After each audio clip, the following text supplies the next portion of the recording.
देखिए, इस पूरे घटनाक्रम में सबसे अहम कड़ी वो कार है जिसमें ब्लास्ट किया गया। वो कार कहां से खरीदी गई, किसे बेची गई, कैसे होते हुए दिल्ली पहुंची, फरीदाबाद से पुलवामा और उसके बाद फिर दिल्ली का क्या कनेक्शन है, एक रिपोर्ट के जरिए समझिए।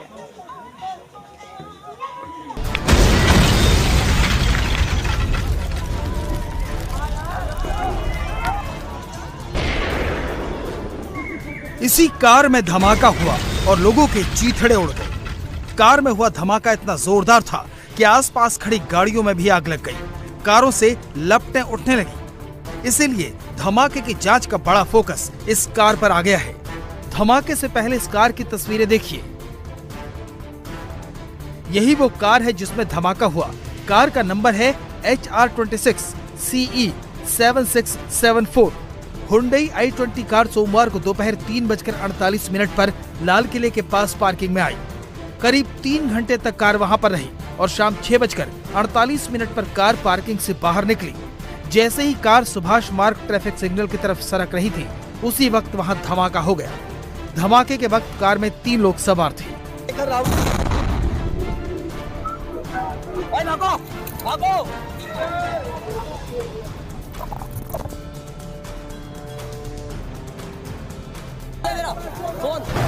i20 कार की अगर हम बात करें तो ये i20 कार जो है वो 3 घंटे पहले तक जो पार्किंग है लाल किले की उसके अंदर खड़ी हुई थी। 3:19 पर भी ये गाड़ी वहां पर खड़ी हुई थी और उसके बाद 6:48 पे जो i20 कार है वो पार्किंग से बाहर निकलती है और ठीक ये आप जो स्पॉट देख रहे हैं यहां पर ये गाड़ी पहुंचती है 6:52 पे और उसी दौरान इस गाड़ी के अंदर i20 के अंदर ब्लास्ट होता है। आसपास की गाड़ियां जो है वो भी पूरे तरीके से क्षतिग्रस्त हो जाती है। जो लोग गाड़ियों के अंदर थे, जो आसपास लोग थे, उनके जो है वो बॉडी पार्ट्स जो है वो जगह जगह बिखर जाते हैं। और जो ब्लास्ट था वो इतना हाई इंटेंसिटी वाला था कि जो गाड़ियों के जो कई पार्ट्स थे वो बकायदा जो लाल किला है उसके क्रॉस तक गाड़ियों के पार्ट्स जाते हैं। जो लोगों के जो बॉडी पार्ट्स थे वो भी काफी दूर तक उछलते हैं। आवाज जो है वो धमाके की वो दरियागंज से आगे तक जाती है क्योंकि बहुत ही तेज धमाका जो है वो इस ब्लास्ट के अंदर हुआ था। तो अभी तक क्योंकि फरीदाबाद में आज काफी बड़ी मात्रा के अंदर अमोनियम नाइट्रेट बरामद हुआ था, बकायदा J&K पुलिस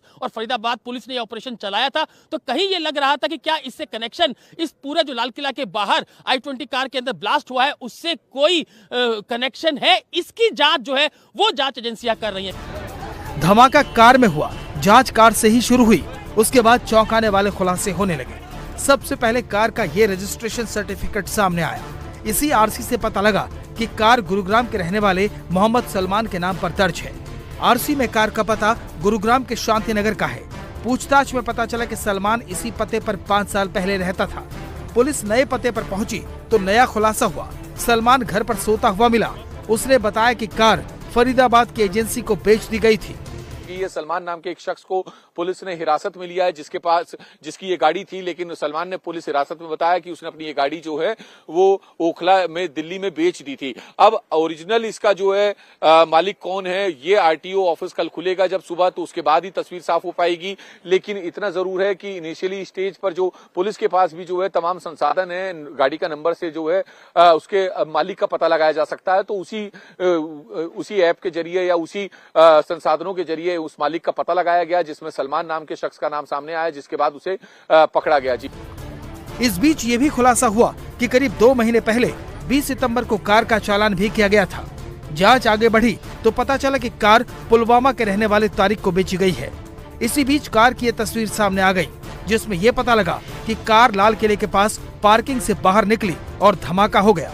रूट है पूरा ये बस अड्डे से जो दरियागंज की तरफ जो रोड जाती है वहां पर ये लाल किले के सामने या कहे कि लाल किले से कुछ 10 कदम पहले ये पूरा ब्लास्ट हुआ। गेट नंबर 4 है ये लाल किले का, मेट्रो स्टेशन का, और उसके आगे आप देखेंगे ये पूरी जगह है जहां पर ये ब्लास्ट होता है। तो लगभग जितनी भी गाड़ियां 50 मीटर के दायरे में थी वो गाड़ियां पूरे तरीके से डैमेज हो जाती है। उसके बाद से अभी तक जो है वो लगातार जांच एजेंसियां ये पता करने की कोशिश कर रही है कि आखिर ये एक्सप्लोसिव किस तरीके का था। जो बॉर्डर्स है, जो दिल्ली है, वो पूरे तरीके से हाई अलर्ट पर है। कहीं और क्योंकि फरीदाबाद में जिस तरीके से पूरा ये ब्लास्ट का सामान मिला, अमोनियम नाइट्रेट मिला, उसके बाद दिल्ली के अंदर लाल किले के पास ये ब्लास्ट होना कहीं ना कहीं अब जांच एजेंसियां इस बात को पता करने में लग गई है कि आखिर इसके पीछे क्या जैश ए मोहम्मद मॉड्यूल का जो पूरा नाम आ रहा था, जैश ए मोहम्मद जो है वो फरीदाबाद के अंदर जो अमोनियम नाइट्रेट मिला है उसके पीछे है। पुलवामा कनेक्शन इसका सामने आ चुका है, क्योंकि गाड़ी जो है वो अंतिम बार तारिक नाम के शख्स को बेची गई थी जो कि पुलवामा का रहने वाला है। वो यहां पर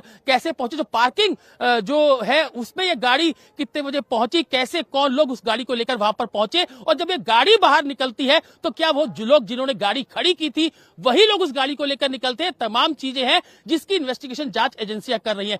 सीसीटीवी कैमरे जो है वो आसपास पूरे इलाके के अंदर हैं। यही कारण है कि तमाम सीसीटीवी कैमरे, जितने भी सीसीटीवी कैमरे, लगभग बताया जाता है कि जो पूरा ये इलाका है यहां से 100 से ज्यादा सीसीटीवी कैमरे हैं जिनकी फुटेज पूरे तरीके से जांच एजेंसियां खंगाल रही है। कई टीमें सिर्फ इसी उस पर काम करेगी, जो सीसीटीवी फुटेज है उसके अंदर क्या क्या चीजें निकल कर आती है, क्योंकि अब जो एक पूरी फोटो है वो i20 कार का सामने आ चुका है, कैसे वो गाड़ी पार्किंग के अंदर जाती है और उसके बाद 6:48 पर वापस पार्किंग से निकलती है और 6:52 पर लाल किला से पहले ये पूरा ब्लास्ट होता है। तो तमाम चीजें हैं, कड़ियों को जोड़ा जा रहा है। क्या इसका जो फरीदाबाद में जो अमोनियम नाइट्रेट मिला उससे कोई कनेक्शन है? ये तमाम चीजें हैं जिसकी जांच एजेंसियां अब कर रही है। दिल्ली पुलिस की स्पेशल सेल कर रही है, एनआईए की टीम जो है वो यहां से सबूत इकट्ठा कर। अब तक की जांच में यह साफ हो गया है कि ब्लास्ट से 3 घंटे पहले तक कार लाल किले के पास पार्किंग में खड़ी रही। कार 3:19 पर पार्किंग के अंदर आई और 3 घंटे बाद 6:48 पर पार्किंग से बाहर निकली। जिस वक्त गाड़ी पार्किंग से बाहर आई उस वक्त वहां बहुत भीड़-भाड़ थी। ये कार भले ही पूरी तरह खाक हो गई, लेकिन इस कार से साजिश के तार निकलने वाले हैं। यहीं से सारी कड़ियां जुड़ने वाली हैं। फिलहाल पुलिस आसपास के उन सीसीटीवी फुटेज की जांच कर रही है, जिससे ये पता लग पाए कि गाड़ी में कौन दाखिल हुआ था, कौन उसे पार्किंग में लगा कर गया और फिर दोबारा उसे लेने के लिए कौन आया।